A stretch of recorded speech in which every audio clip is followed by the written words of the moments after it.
Have you wanted to use your home equity to pay off debt or improve your house, but found the old way too painful? There's now a new, better option for accessing your home equity. It's called HomePace. Here's the key. It's not a loan, so there's no monthly payments or interest.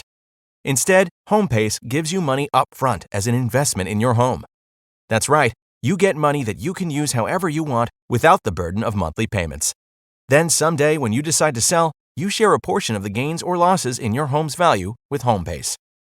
That means if your home's value drops, HomePace takes a loss too. HomePace gives homeowners a better choice to access home equity. No monthly payments, no interest. To get an instant quote, go to homepace.com/quote. It takes less than 5 minutes. That's homepace/quote to get started. If I came this way.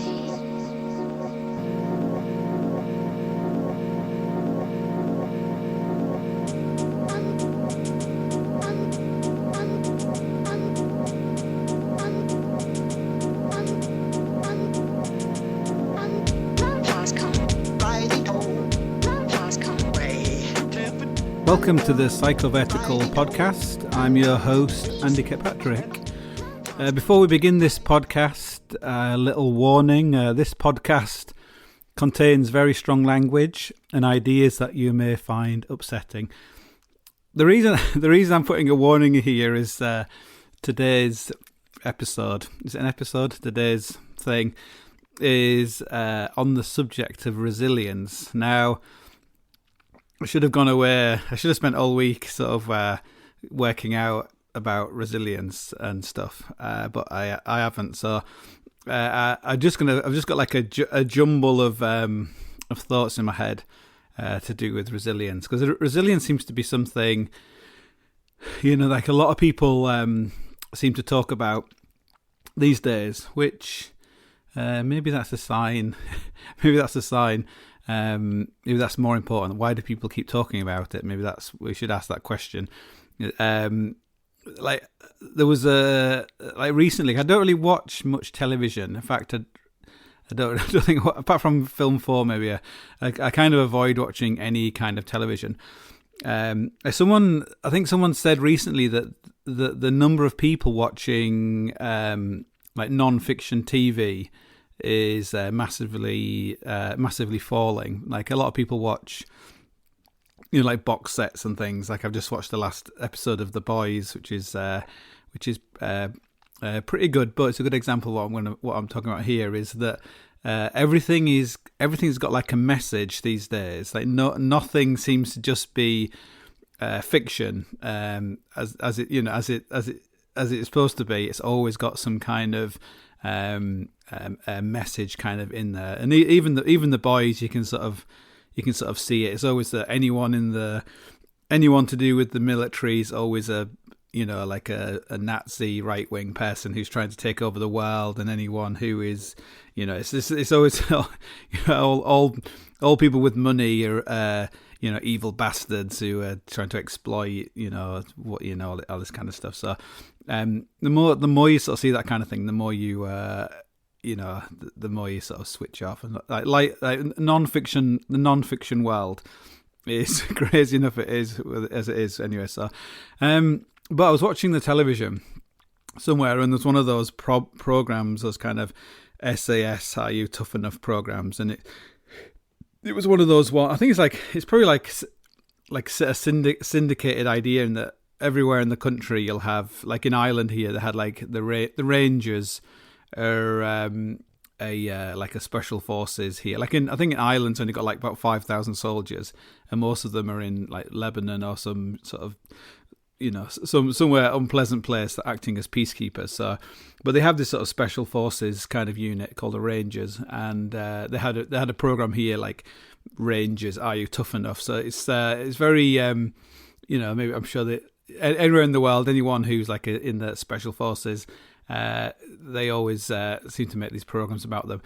But the program was a load of people who were, I guess they were supposed to, either they were like people like Jordan. I don't know anyway. So you had like kind of like celebrities who were famous for being famous, and then you had some sort of sports type people, and footballers and that kind of stuff, and they were just kind of put through the paces by these SAS kind of special forces kind of people. Like those kind of programs, I hate to say it, the only special forces person I don't really mind is probably Bear Grylls, because he wasn't in the special forces really, but yes he was. I did actually get a message from Bear Grylls recently. If you are listening, Bear, thank you for the message, telling me that my podcast about Bear Grylls was very funny or something, but that the SAS story wasn't true. Although I do know someone who was in the SAS who said it was true. So we shall see about that anyway. So anyway, but I always find these programs with these SAS people kind of a little bit. They kind of give me the creeps a little bit, because I always think that they're always kind of sort of very damaged people. Like I know probably Aunt Middleton's going to come and want to murder me or something, but I think a lot of those people, like the people you would employ in that kind of job of basically sort of someone who can like laying a bush, or like avoiding a roof or something for like a couple of weeks, crapping in plastic bags, and then looking at people, and then sort of get together and go and kill that person. It's a very unique set of skills.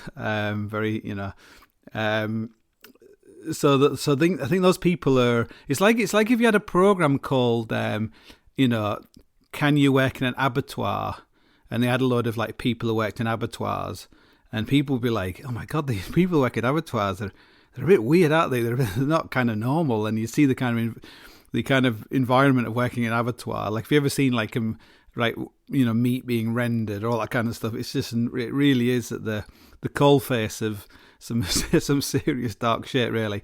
And I think the SAS thing is the same, really. No offense to anybody in the SAS. I have met quite a lot of people. I've done some like work for the army, not assassinations and things, but so I've actually met quite a lot of these people, and a lot of them are kind of not like normal people, but some of them aren't, and like I think Aunt Middleton always kind of scares me, and they always have these photographs. There's some kind of chic, like killer chic, which I find is a little bit upsetting. You can like a lot of the people who like Aunt Middleton and these people, like killers basically, are people who are like pacifists, and they don't eat red meat, and they they're kind of the in the Hunger Games, they're the kind of people who live in the capital, and Aunt Middleton or these kind of SS people are basically, Jocko Willink, these people they're like the people who were like the gladiators, they're the ones who always win the competition because they're cold-blooded killers, really. So, although it was quite cool, I quite enjoyed seeing Aunt Middleton sort of begging for forgiveness for saying that the COVID wasn't that bad or something, and he did the classic hands clasped together, please forgive me kind of thing. So it shows you that probably it's not all real, really. So on this program they had all these people jumping into the cold water and having to carry like a klepper kayak and things. And what is interesting, the people who look the least resilient are often the ones who are the most resilient. Like, they have nothing. I don't know why that is, but the big roughy tufty guy who's like the fighter or the rugby player, like often they'll be like totally pathetic, and the tiny little woman who's from from show jumping or something, like they're like totally hardcore. But at the end of this program, you watch this program and they're all shouting at them, and pulling themselves apart. And at the end of the program, there was this like a warning, and not a warning, but like if you found anything in this program upsetting, then please ring this number for our helpline. And I was really shocked. Like I don't watch much British TV. So maybe that's the end of every program these days. But the idea that you could voluntarily go and watch a program about celebrities being, basically beasted by some ex-soldiers, that would like traumatize you to the point where you'd have to ring someone up and speak to a counsellor. It was like, fucking hell, like what's the world coming to? And I think I sort of like tweeted something like, have we got is it that we don't have a mental health problem, we have like a mental sort of weakness problem? And of course, whenever you say a thing like this, like at the moment we have all these religions, like new religions. So we have sort of race religions, and we have like environmental religions, and it's kind of a mental health religion. Like if you add the word mental health to things, it's like a little holy kind of thing, you know. So sometimes these can all kind of intermingle each other, but often a sign of a religion is something where you can't question it. You can't question someone else's belief. So if I make a joke about eating meat or something, or like only the bourgeoisie, only the middle class can afford an electric car. Most people, a lot of people don't have a car. People will like completely attack you, like, do you not believe in global warming, and and all these kind of things. But the mental health one is a little bit like that. Like in a way, it's kind of weaponized. You'll always hear like politicians and grifters and all these kind of people will always be throwing in the word mental health as ammunition to prove how important it is what they're saying. Like personally, like if I find masturbation is very very important in my mental health. So anyone who wants to try and stop me doing it on the bus, like they're enough said. So I don't actually go on the bus very often. That's really why I'm banned. So of course, like, because I said, like, we've got like a weakness kind of thing. People, you just got all these people like saying, how dare you say that? And I've got this, and, I've been diagnosed with whatever, and it's just the same old thing. Like even the word weakness is something that's like triggers people, because it's like saying, just because I'm weak doesn't mean that that you can call me weak, or just, it's not weakness, it's like a lack of strength. And I'm like, what, like a weak person? And so some people like listening to this now will be singing the same thing, like, oh my god, like I have problems with anxiety, or I have all these things, and I'm not weak, and but you are really, that's the thing. So this is like this is not for you really, this podcast, because I think basically if you are like I will totally admit it, I am like totally weak. Like the other day Vanessa bought a packet of Special K, but some sort of Happy Shopper version of Special K, or Lidl Special K. And I was like, why have you bought them? I'm going to eat them all. And she's like, no, you won't. You'll control yourself. Anyway, so within like 24 hours, I'd eaten all of them, which is actually quite good. I would have eaten all of them in an hour, but I had one bowl and I had another one bowl the next day. So, but I proved my point. Like I will eat them all. So I'm when it comes to cereal, I am like incredibly weak. Like I might be able to go and solo a big wall, or head off into the mountains and whatever, or stand in front of like thousands of people, tell my stories. But when it comes to cereal, I am seriously weak. So I'm not talking about this from a position of like, oh, look at me, how good I am at not eating cereal. There was a thing. It was again back to the SAS thing. So if anybody here is into the SAS, this is good for you. Got lots of like SAS kind of chat really. So there was someone told me a story, and he was somewhere with a load of like American soldiers, and they were like in the SAS, and they were talking about the problem. They were like, this thing like how do the British Army deal with this problem of finding people to go into a room, run towards the firefight or whatever, go into this room and kill people. And the guy was like, we didn't know it was a problem. So, and I think maybe this was probably true of this kind of mental strength and resilience. It was never really a problem before. So the fact it's a problem could potentially be like a side effect of a positive thing.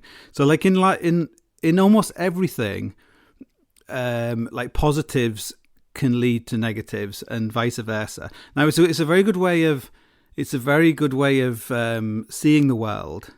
So I would say, often things can seem like, oh, this is a fantastic outcome, but the long term results of it can be like really, really, really bad. So Barack Obama winning, becoming a president is really, really good, unless you're like Libyan or Syrian, then that's really, really not very good for you. And the reverse is true. So, you create the internet and you have all these amazing ways of people to finally communicate with each other. Like everyone's like a pen pal, but you realize that everyone just like hates each other. So you have these, so it's a good way of thinking about things. Like this positive thing in my life, could be very negative in the long run, and vice versa. The vice versa is probably more important because there's probably more bad stuff that happens to you in your life than good stuff, which is probably better. Probably you don't want to have too much good stuff because you just get used to it. So in the past, I think the idea of like, like if you were in the Somme, you're in your trench and there's rats running everywhere and there's bits of human body hanging off the barbed wire, and someone said to you, "Oh, Mick, you're so resilient," and he'd be like, "What the fuck are you talking about?"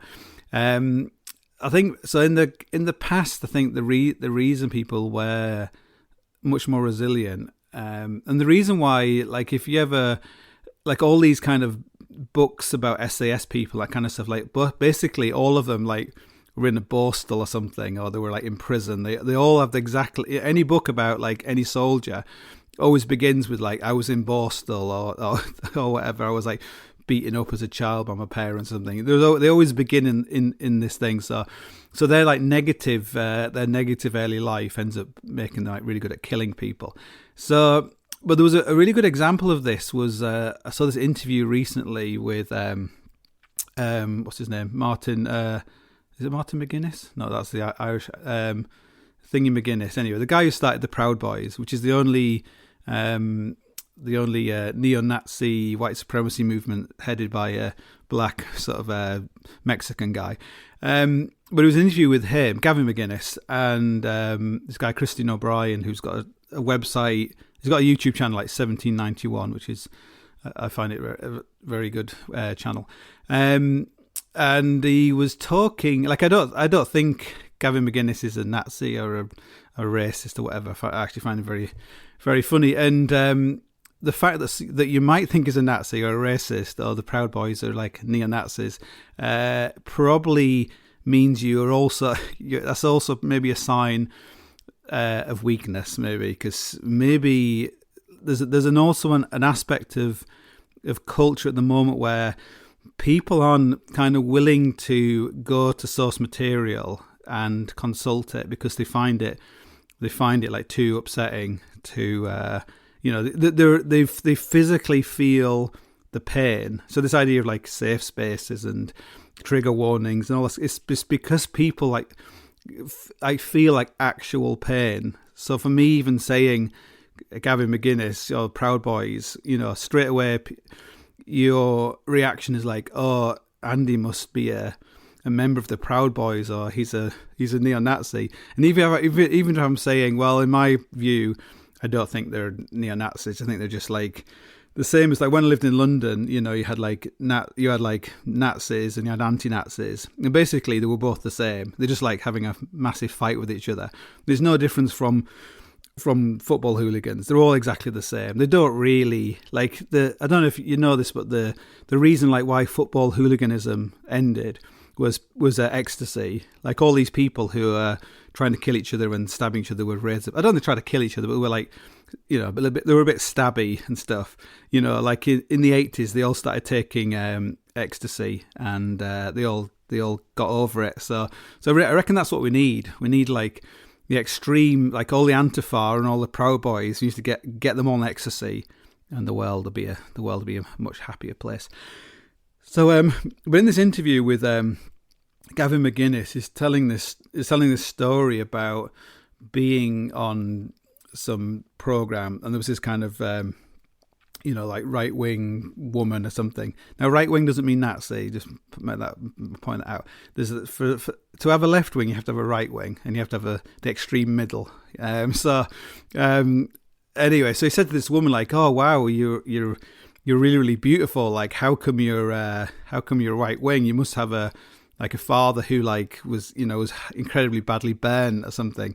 And I think that was maybe that was true, but this idea that people who are kind of tough mentally, like that mental kind of toughness or that resilience, is always going to stem, I would say, like you're not going to get resilience from listening to this podcast. Like you either, unless you're really, really young, unless you're like 6, then you're fucked. If you're 36, you're fucked. If you don't think you're resilient, then you know you've had it anyway. It doesn't matter about it. So but all the shit things in your life that happen to you, you know, they're all just kind of building up this building this what would you call it? It's kind of money in the bank basically for later on. I guess it's the same with when you get punched in the face the first time, you know, it's like really not very nice. But when you punch in the face like the 1,000th time, you know, you don't even feel it. You know, it's not that bad. So the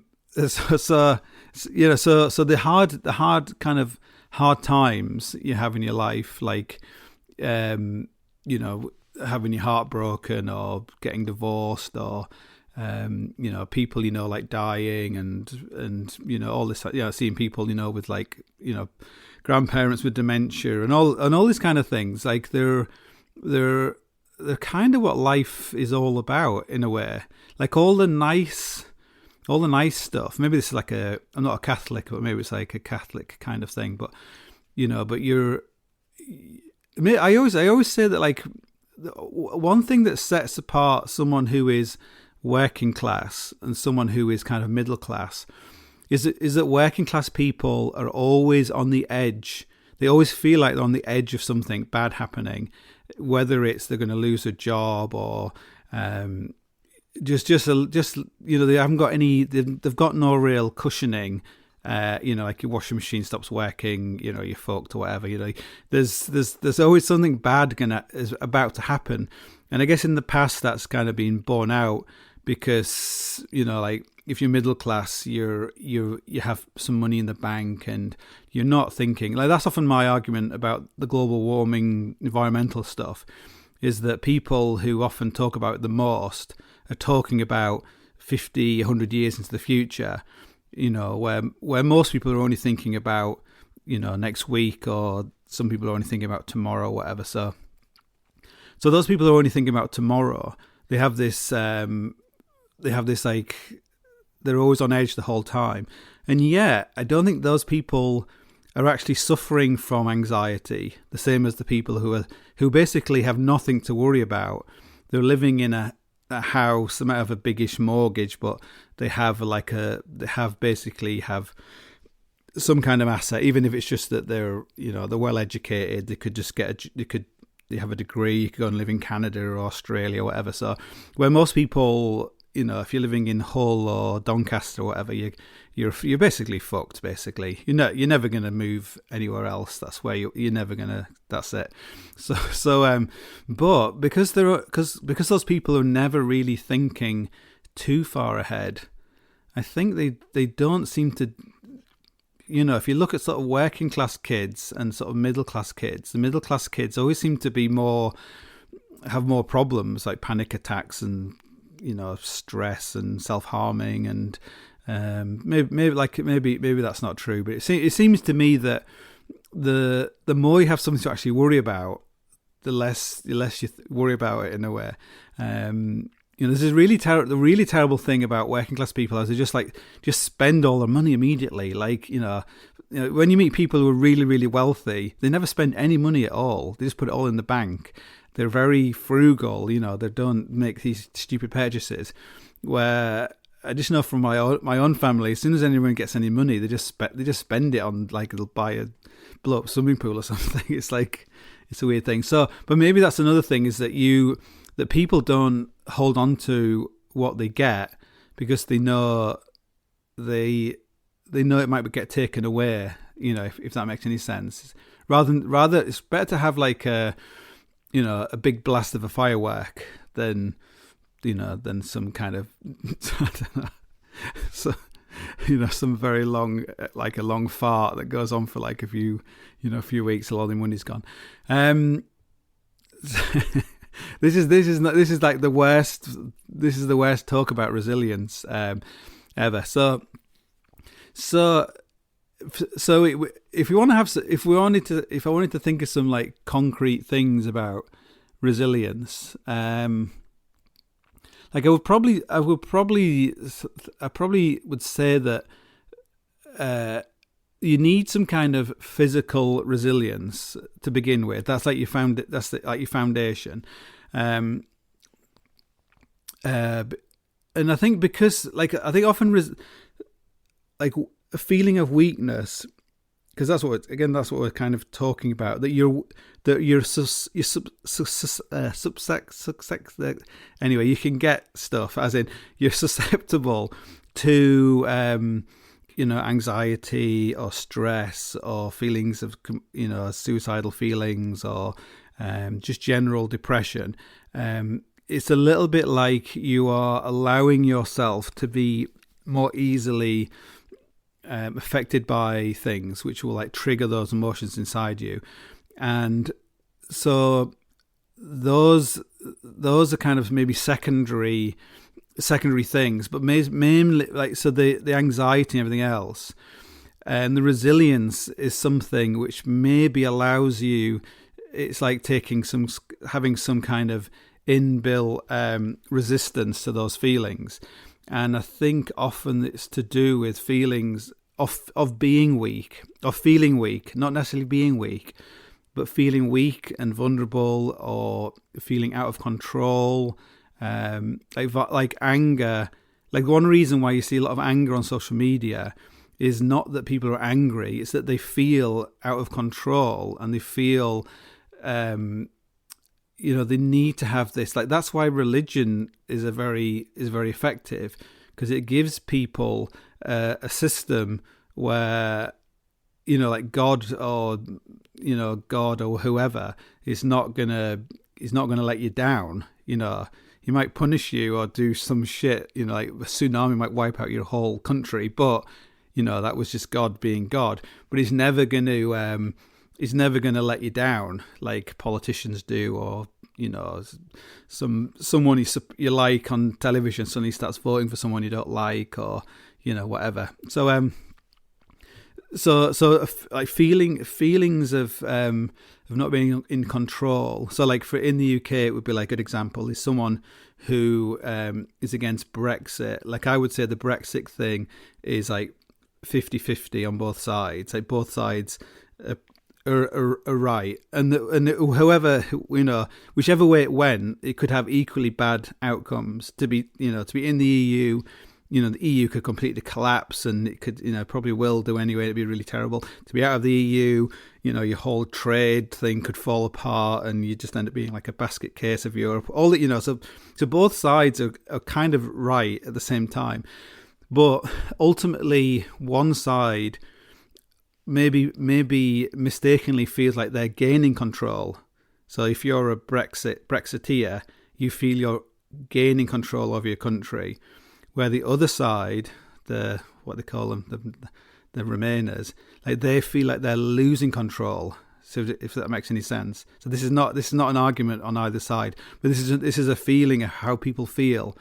And the same way, like if you support Trump, you feel he's like taking, he's like draining the swamp or whatever. Where so anything that's crazy he's doing, it's like yeah, whatever, in the long run this is going to be good.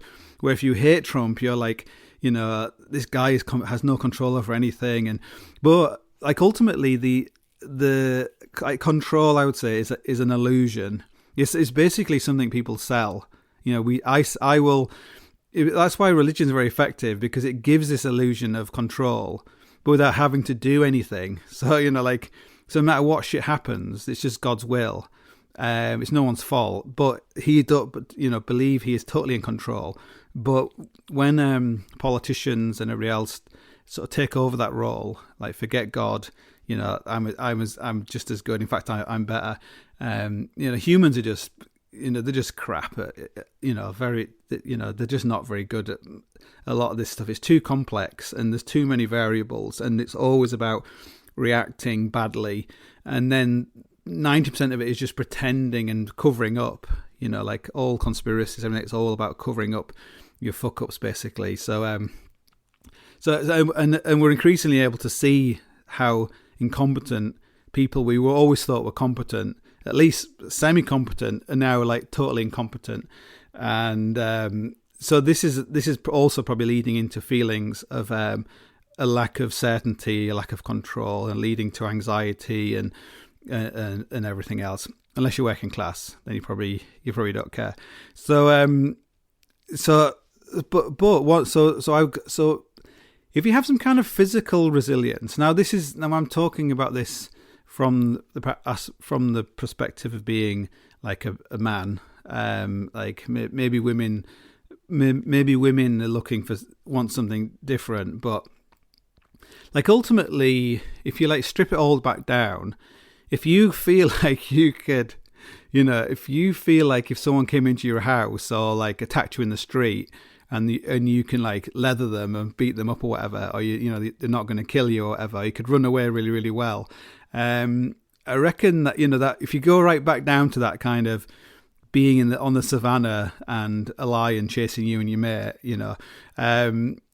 there are some sort of core things, and I think physicality, like feeling strong, feeling fit, feeling healthy, is probably one of the most effective ways of trying to regain some sort of resilience and sort of control of your life.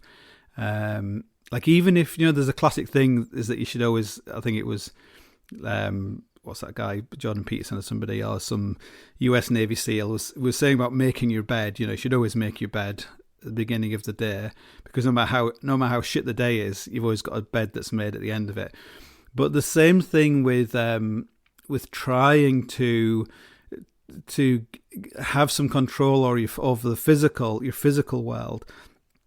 If things are shit in your life, then going for a run or going for like a massive walk or going climbing or whatever, they're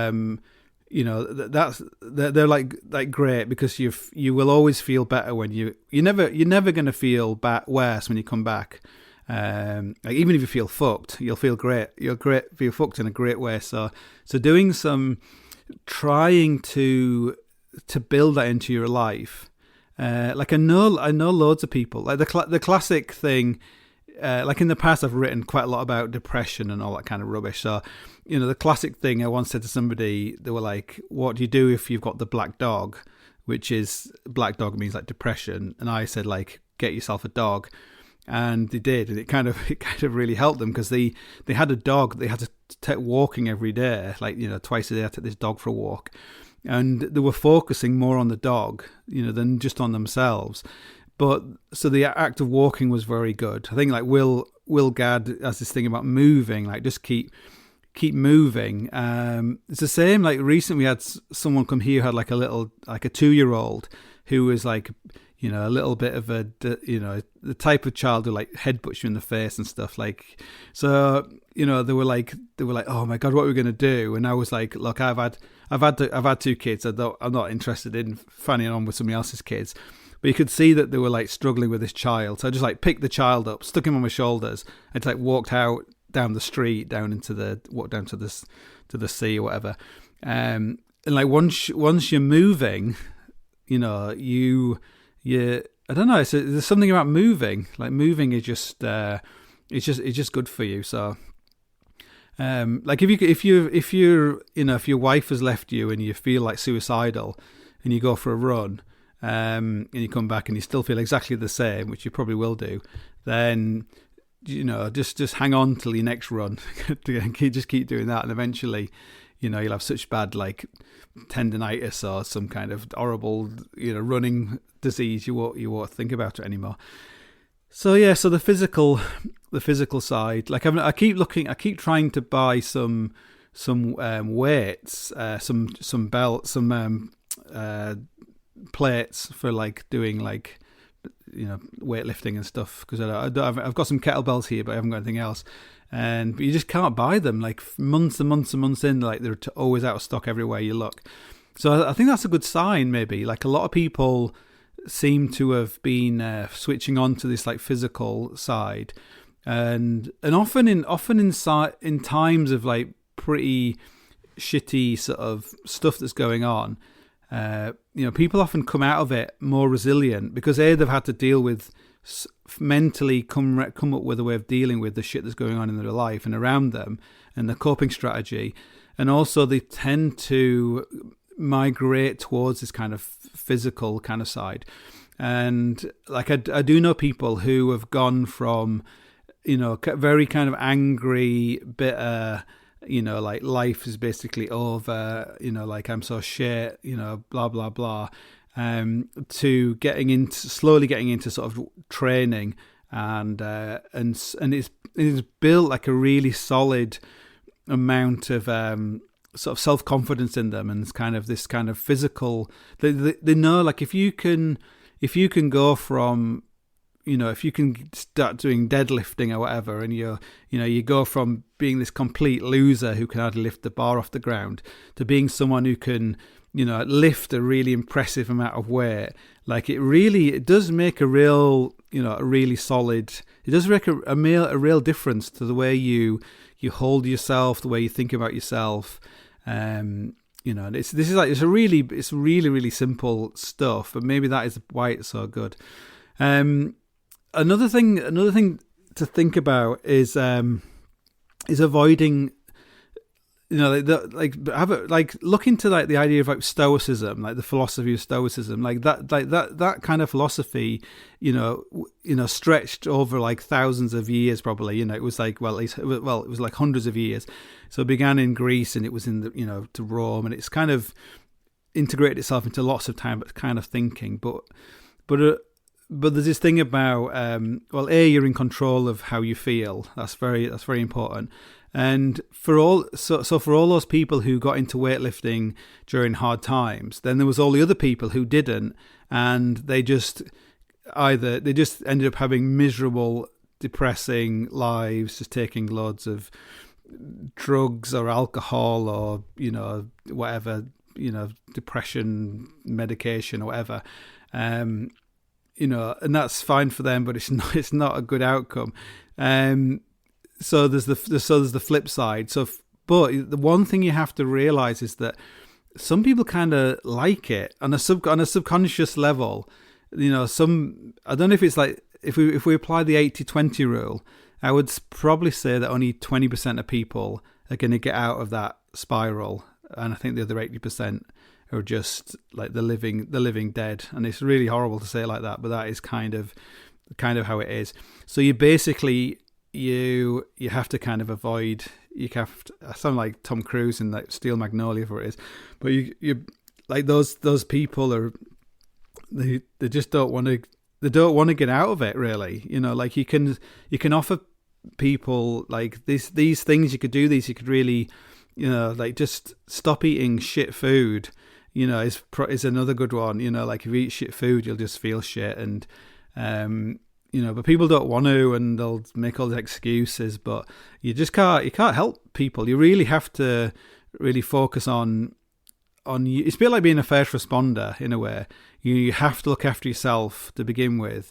Otherwise, if you're not there, you're not going to help anybody. So it's been very choosy on who you try and help and who you try and hang out with. Like the classic thing is avoid drains, and hang around radiators.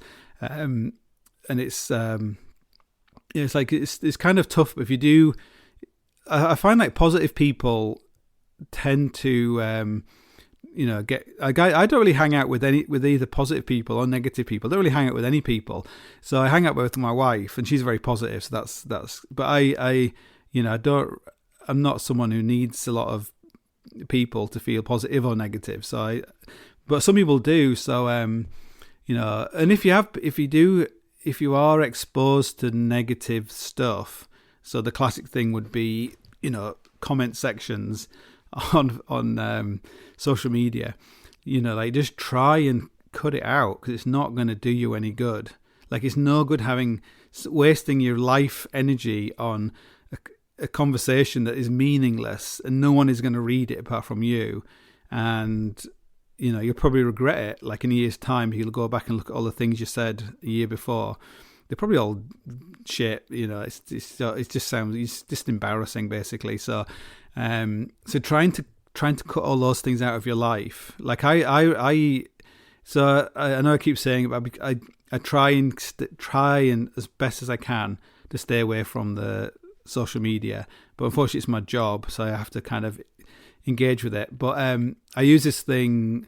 Is it attention span? No, it's self-control. It's called on a Mac. I'm sure there must be one for PCs, where I just set it for 24 hours, and once I click it, I can't use Twitter, Instagram, all these kind of things, and I find that very good, because then I don't have to think about it. I don't have to like engage. Like if I'm like controversial, if I say something that's going to piss people off on Twitter, by the time I get back onto it, like it's not even worth replying, because it's time has passed. And avoid things like, again, I'd avoid like on Vanessa's phone. I like looked on BBC website on Vanessa's phone, and it's about there's some story about a Nigerian serial killer who's being like executed or whatever. But do I need to know that? I don't think I do really. So if there's like a serial killer like in Galway, then I'd probably be interested in that. But anywhere else, I don't really care really. So don't try and fill your life. Like the BBC is the worst for it. Just don't. Yeah, you are going to be an ignoramus, but I was once in Australia. Like my wife is like my, she's my model of being ignorant in a positive way, very progressive, ignorant way. Like we're in Australia, and it was the Queen's birthday in Australia, and Vanessa was like, "Oh my God, like Australia's got a queen as well." Anyway, so she's always often coming up with these really interesting things like that. So I always tell the story how she didn't know that the Twin Towers fell down in September the 11th because she was out playing football or something. So, but that's a good thing. That's not like a negative thing. So try and like monitor what's going in. Hopefully some of this is to do with climbing. This is supposed to be a climbing podcast. So if I wanted to flip it into a climbing thing, is try and think about you. If you always think about falling off, and if you always think about having a bad accident, like those things are good things to have in the background, really. But like keep them low down. But try and have like positive thoughts about about the climbing you're doing. Now remember Tim Emmett. Now Tim Emmett is like phenomenal climber, and he's been like a phenomenal climber. Like I first met him when he was like 19, and he's still like climbing like really, really hard in his like 40s. And I remember like Tim, like I was always when I was climbing, like I'm a shit climber, but I'd always be really, really too focused on putting the gear in. I'd always be looking at where the gear was, where Tim would just be looking at where he could have a rest. So he knew if you get to this point, you can have a rest, get some gear in, then you can move to the next point, have a rest, get some gear in. Where if you're just thinking about the gear, there's like so much gear on a lot of routes. If you're doing like easier routes, you'll just waste all your energy just hanging around trying to put gear in. So I always thought that was a very positive thing. And he never seemed to be, he didn't really care about falling off, because he was crazy. But so I guess like turning, a classic one is turning the negative of falling into a positive, as in I enjoy falling off, like bungee jumping. So that's a good, trying to flip the script basically. So I've written like a few things here. Was it? Taking control of your thoughts basically is I think I don't know if because I do quite a lot of writing. I think I often listen to how people speak and how they talk about themselves a lot, and people often are very disparaging about themselves or very disparaging about others or other ideas or whatever. We're often not very consistent in our moral kind of positions. Like we allow others to get away with stuff that we don't allow other people to, and the same with ourselves really. So having some sort of, listening to how you think about yourself and how you speak about yourself is like really, really important. And you can, we're very easy to program human beings. We could just watch Netflix for a while and you'll be thinking different things than what you did to begin with. So you can attempt to try and program yourself in positive ways in how you deal with stuff. Like a friend of mine, his son was just dropped out of going into the Air Force because he was struggling with anxiety, and I recommended that he read David Goggins' book. Is it called Can't Kill Me or Can't Hurt Me or something? Now, if you're going to listen, if you've read this book or listened to this book, I'm sure you'll agree it's like an amazing book about resilience and sort of inner strength and stuff. But if you haven't, then sorry, I've got to have a drink of tea. Hold on. If you haven't, then sound like all emotional. If you haven't, then get the audio version on Audible, because the audio version has David Goggins is like speaking in between. Now, when David Goggins starts speaking, you'll be like, "Oh my god, who's this retard?" Like he's just like, "Hi, my name's David Goggins," and you're like, "Oh my god, like this is going to be terrible." So, but stick with it. So David Goggins, for those who don't know, he was basically like kind of abused by his father, and he's kind of black, so he had this like sort of shitty kind of upbringing.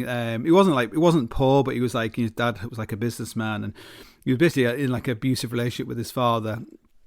And then he was just basically, he was someone like everyone. He had like a lot of potential, but he had a lot of log jams in his life and a lot of stuff. He was like self-destructive and self-sabotaging and everything else. And he basically had this weird thing where some people, they feel like they're absolutely shit, but at the same time they have these incredibly ambitious at the same time. So he ended up. He tried to be like a pararescue guy who's like an elite kind of soldier who like parachutes out of planes and rescues people, and he kind of struggled with the swimming. Now, like whether this is true or not, but it seems to be true from when I talk to people, is like some black people are very dense, physically dense, so they have a lower buoyancy. So he really struggled with his buoyancy. So we had to go through like the swimming phase of being a pararescueman. He just found it like terrifying. So he didn't manage to be a pararescueman, and he sort of dropped out, and then he went to the Air Force, and then he left. And then he ended up just having a crap job, sort of as a pest controller, and he got really, really fat, like 300 pounds or whatever. I don't know, is that fat? I don't know. And then he decided to want to be a Navy SEAL, and so he tried like 3 times. Like, so if you're black, like I think very few black people have ever become Navy SEALs because of, probably to do with sort of density. That's why like a lot, like if you're black, you have a much higher chance of drowning. If you look at the statistics, it's anyway. So there was anyway, she tried, and he had shin splints and everything else, and he basically did like Hell Week like 3 times, but eventually he becomes a Navy SEAL, and that's just kind of the beginning of the book. You know, the book then goes on to doing ultra running and endurance and all this kind of stuff. So absolutely amazing book, really good. Like, I listened to it when we were in like Saudi Arabia, and like whatever we did, we're always like channeling in the Goggins, like, oh, I can't be asked doing this, but what would Goggins do? We would always like think like that. So but what's interesting about the book is like Goggins is still a complete fuck up, basically. You know, he doesn't talk about it, but he's obviously, in a way, he's like turned into his father. Like, he's incredibly driven. You know, he's probably very selfish and self-centered. Like, I think he has like 3 wives in the book, and there's like children and all sorts of stuff. But he kind of just goes over all that. But he's kind of making the most. He's made the most of what he has in a way. But it doesn't make, like, I think, you know, to be a very resilient person, if I was a resilient person, then calling other people weak wouldn't really upset me, if you know what I mean. Because you just have to be maybe a bit less sensitive about what other people think about you, and maybe a little bit less sensitive about you think about yourself. So don't try and overthink things. Like, Goggins is one of these people where he's obviously self-medicating through exercise to deal with a lot of shit, and you know, from those negatives, very dark sort of negatives in his life, you know, he's got some positives, you know, basically killing people in Iraq or whatever. So, but it's, you got to make the most of what you've got, and that's what he, so that's, yeah. So, it is, because you are like the manifestation of all the shit in your life. You're not the manifestation of all the nice things. And if you only ever had nice things, and like parents who were well balanced and looked after you, and you know, told you don't have to worry about anything, you'd always be okay, and you'll inherit this house, and we'll get you a job with a friend, and blah blah blah, and we'll take you to university. If you don't like it, we'll pick you up and bring you home, and all these kind of things. And those people are fucked, basically, because they've not had these abusive parents, and you know, neglect, and all those kind of things. But you do, luckily, life will always, you know, sort you out. It'll always, what do you call, like a, you know, conservative, someone with a conservative like mindset is like someone who's been mugged by reality, they often say. So I think life is like that. You might, you know, at 20, you might have no real, you might have no real resistance to what's going to happen, you know, in the rest of your life. But by 30, you'll probably have had like some failed relationships. You'll have been made redundant. Maybe you'll have had like some health scares or whatever. So slowly you'll be knocked into shape. But the sooner you can do that, the better. So, but that's down to your parents to be horrible and abusive and stuff. So I guess another thing is kind of spiritual strength. Now, I was thinking about this today, like spiritual strength. As soon as you say the word spiritual, people, people think you're being religious or whatever. Like, I'm not religious at all, but I am very interested in religion, but without being religious. And I think trying to understand where people are coming from, because I think that part of us, the mad part of us, where it manifests itself in like organized religion, is something that you neglect at your peril, really, because it's a space inside you that will always be filled with something. Like, it could be Subbuteo or, you know, a model railway building, but it will get filled with something. Now, what fills that is actually very important. For a lot of people, it'd be like climbing. It'd be something that's like, I don't think I even need to go and look at the dictionary definition of spiritual, because I think when you are in touch with that spiritual thing or your spirit. I think we all know what it feels like, don't we? So, and so yeah, I think it's maybe it's getting older in life, but maybe trying to instead of being like so resistant to other people's religion and just think they're all stupid and retarded and backward, like whether it's Judaism or Islam or whatever, all the other ones.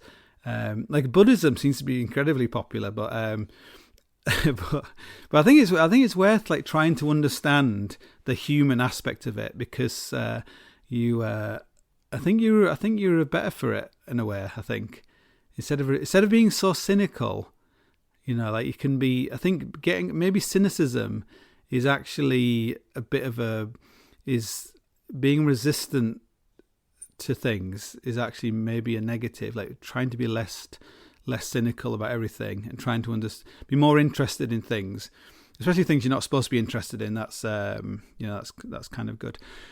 So I think I was gonna. I've got my book here. This book I wrote. This is Me, Myself and I, or Me, Myself and I. Like the first time I published it, someone was supposed to have edited it, so there was no spelling mistakes in it. But actually, it's like full of spelling mistakes. But the only thing I had to do that wasn't proofread was the front cover, and just on the back it just says Me, Myself and I. But on the first lot, I misspelled myself, so it was like Me, Myself and I. So we was in the house, so it was called Me, Myself and I. So this was a book I did. It's just about a book about how to solo big walls and stuff. And I just thought I'd read a little tiny bit on it. It might be appropriate. So I think soloing. Like if I have any qualifications for talking about resilience, it probably would come from soloing big walls and things. Because when you're on a big wall, you're all by yourself, obviously, and you've got no one there to look at to support you or to lift, help you lift the load or whatever. You're all by yourself, so you have to come up with ways of not like folding and not being weak, basically, of finding some sort of strength. And I think you can actually find incredible strength even in the middle of like a massive amount of weakness, if you know what I mean. Like, have no doubt about it, if when you're on a big wall and it's like day 10 or whatever and you're absolutely wasted, there is no way that in that moment you are this like incredibly strong, heroic human being. You are totally pathetic and weak and whatever.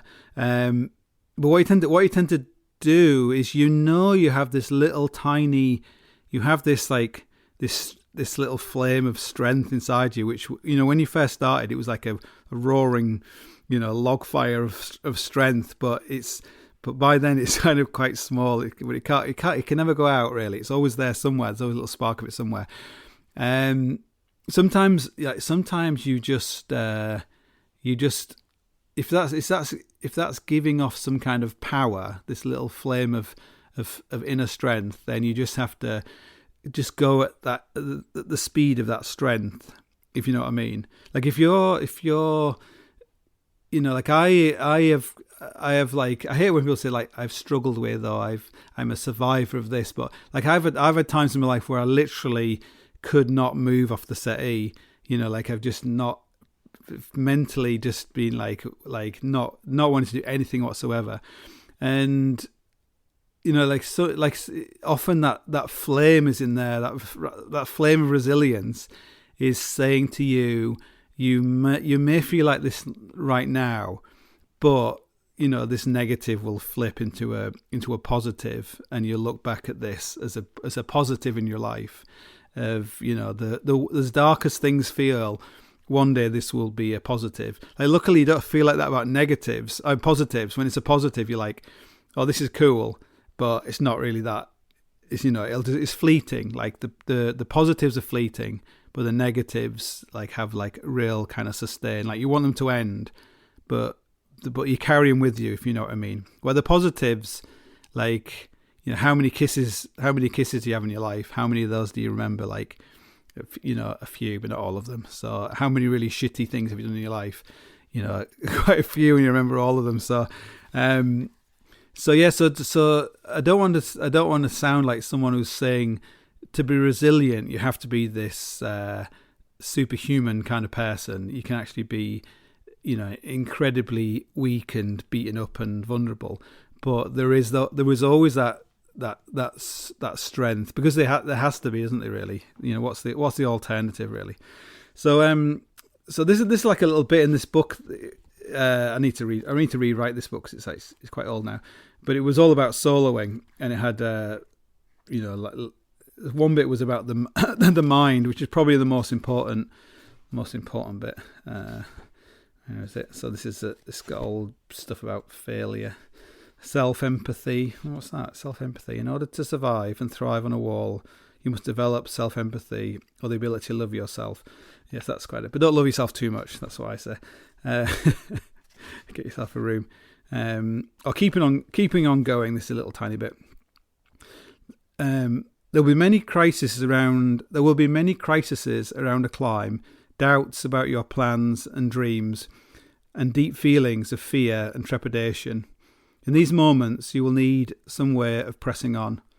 One method is to have a mantra that you use in order to ignore the negative, such as, I will keep climbing, I will get to the top. Or a little story, such as when Royal Robbins made the first solo ascent of El Cap. He almost bailed, but decided to place one more piton. And you recall that when you led, and you recall that led to the, and you recall, someone was saying that. Basically, Royal Robbins, he wanted to bail when he's trying to solo El Cap, and he decided to place one more piton before he came down, and then he decided to place one more, and then like 11 days later, he was at the top. My own favourite is perhaps a variation of the Invictus theme of being the captain of my own fate. In it, I visualise an old gnarled hand on the tiller of a small fishing boat tossed around in the ocean. There is every reason why the hand should turn and return to port, but the fisherman is not scared. He understands the sea and stays on course. So I don't know if that's appropriate, but so I'm sure I could waffle on about this a lot. Although you can't read from books, it's definitely worth reading as much as you can about people who overcome difficult things. Like, I would say, like Goggins' book is a good one for that. A lot of those kind of books, like, I quite like kind of army kind of books, because they're always, people have to go through, like, being in a war is probably the ultimate kind of shit to get through. Like, is it Primo Levi's book? I think is this a man? That's a good book about being in concentration, a Jewish concentration camp. Alone at Sea by Hans Lindemann, about crossing the Atlantic in 11-foot long kayak in 1956 from the Canaries to the Caribbean is like amazing. For me, it's an amazing book. But all any books, again, like avoid fiction. Like the real non-fiction is, I think it's always more interesting, like how people, I guess overconsumption, that's another way of describing it. That's what Douglas Adams called this thing in some people, how they can overcome problems. Overconsumption is probably a better way of saying it. So yeah, like it's interesting. Maybe it's about the fight. Maybe it's about not. It's like there's something in some people where they won't give in. They just, they just keep fighting. Like my book, the Down book, has been like shortlisted for the Banff Mountain Book Festival Award. Like there's one category for guidebooks and instructional books, and so Down is in there, and Pete Whitaker's book's in there, like his crack climbing book, and Ian Parnell's Hard Rock book.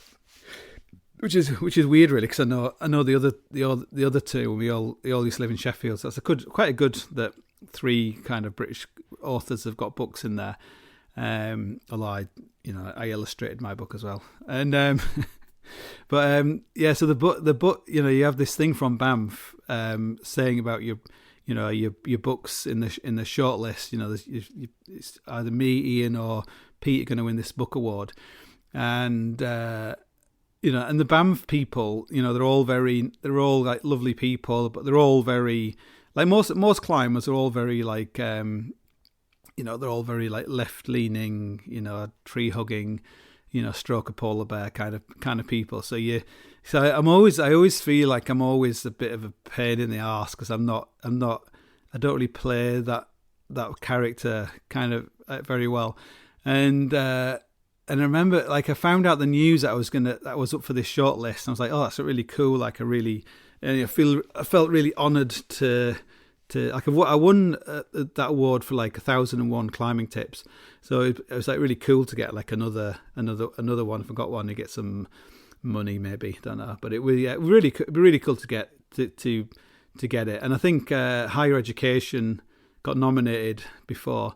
And I always remember when higher education didn't win, I was like, I wonder if it didn't win because I was a bit controversial, or I'd like tweeted something or said something, and people would be like, oh, I can't give him, like, and I just saw like Donald Trump didn't win a Nobel. I think he had 3 Nobel Peace Prize nominations, and whether you like Donald Trump or not, I think the what's going on in the Middle East like deserves probably some kind of Nobel Peace Prize, and that's quite a big. I think it's quite a big deal. Anyway, so he didn't win it, but like, if it hadn't been Donald Trump, then would he have won? Maybe, probably. But these things always go in your head, like, and Vanessa's the saying, like, Vanessa doesn't like anything controversial. She's like, no, don't say anything or do anything controversial, because or piss anybody off. Otherwise, you're gonna have to get this. You might jeopardize your chances of getting this award. And I was sitting on the beach, and unfortunately I managed to get hold of her phone. I was like flicking through the phone. I was looking for a hat for going running in, some running kind of hat, and to keep the rain off my face, because it's always raining here. And I went on the Patagonia website, and unfortunately I saw the thing where it said that Patagonia is an anti-racist, working to become an anti-racist company. And in that moment, I just had this urge to make a joke about it. As in, they always cared more about salmon than about people of colour or something. And part of me was like, don't do it. Don't take the piss out of them. People just think you're a racist if you make fun of anti-racist people who say they're anti-racists. And but I couldn't help myself, and I just took the piss out of them. I said something that you could tell they were racist because they used like YKK zips, and but people didn't realise I was joking, so they were like, loads of trousers have YKK zips. Good luck with that. So but I would say that is kind of an expression of resilience, if that makes any sense, is to not be a pain in the arse, and to not comment on something like that, which is in my character, to take the piss out of those kind of things, would be to sacrifice something that somebody else is in control, or something else is in control of me, and I would then not feel in control of myself, if that makes any sense. So yeah, or maybe that's just an excuse for for this. So anyway, so we're on that negative note. I'll tell you if I win or lose, but we shall see. But anyway, the other 2 guys are equally deserving of Pete's. I don't know if you read Pete's book, Pete's crack climbing book. Really good. It's very like, actually it's funny because I gave Pete a copy of my soloing book, and then he really got into like rope soloing, and I think potentially his book is a little bit like one of my books, and it's like super, super, super detailed. Like, it's like like an obsessive compulsive person's book about crack climbing. It's very, very detailed, but very really, really good. So so I don't know what I'm going to do. I'm going to talk to some people coming up. So maybe I'll do some podcasts where I'm not talking myself for like fucking hours. And thanks for all the emails and messages saying I'm glad I've come back to podcasting. Maybe you don't agree on that now, and that's it. Until next time.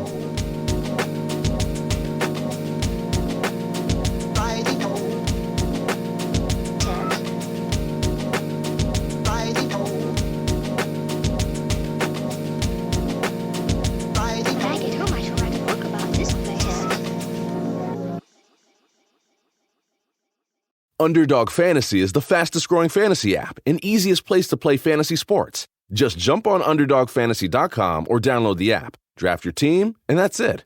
And if drafts aren't your thing, they also have a pick'em game where you can win 20 times your money in a single night. Use promo code RADIO, and Underdog will double your first deposit when you sign up with up to $100 in bonus cash. Deposit $100, get $100 free. That's promo code RADIO.